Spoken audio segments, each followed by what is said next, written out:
Plano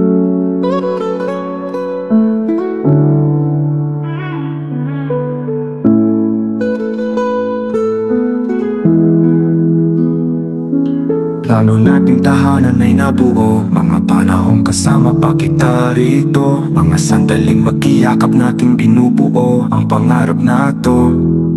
Ikaw ang naging liwanag ng ating mga pangarap.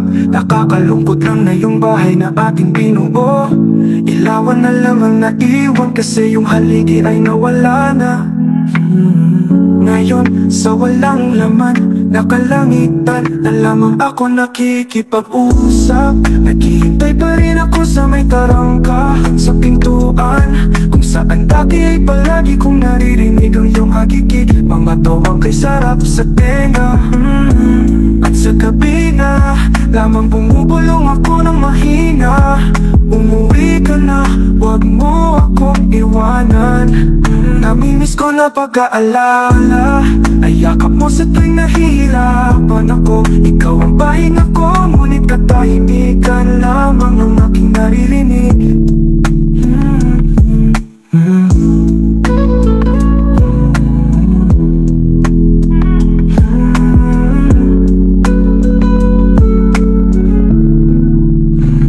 Naalala ko pa yung muli mong umalis ng bahay. Ikaw ay nagsusuot ng iyong sombrero, inaayos ko ang iyong jacket. Pinapanood kitang habang papalayo upang maghanap buhay. Palagi akong bumibilib sa dedikasyon mo, kaya naman binigay ko ang aking pagmamahal. Ako'y nanatili sa iyong likuran, ngunit ngayon ay wala ka na. Wala ka na, wala ka na. Oh, oh, oh, oh.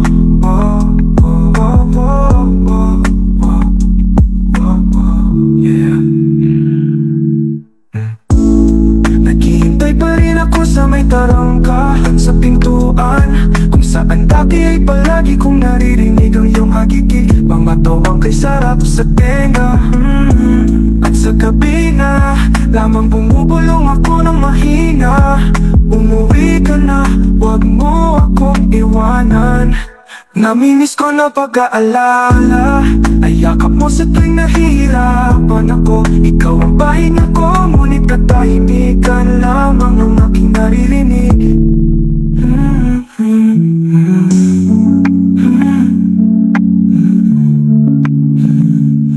Naghihintay pa rin ako sa pintuan, kung saan nadarama ko pa ang yapak mo sa sahig. Kahit ang sakit ay nagsisimulang humupa, ngunit ang pagmamahal ito ay nananatili. Nag-iisa pa rin, natatakot pa rin. Umuwi ka na, wag mo akong iwanan. Namimiss ko na pag-aalala ay yakap mo sa tuwing nahihirapan ako. Ikaw ang pahinga ko, ngunit katahimikan lamang ang aking naririnig. Hindi ako nangangailangan ng marami, isang araw lang para marinig ang iyong tawag, para marinig mong sabihin nandito lang ako, wag ka matakot. Ngunit ang mga hiling ay hindi maabot ng ganoon kalayo, kaya inaawit ko na lang ang lungkot. Kahit ang puso ay pagod at puno ng sakit, upang maibsan ang lungkot na nararamdaman. Nandito lang ako, hindi magbabago. Naghihintay pa rin, ganon pa rin.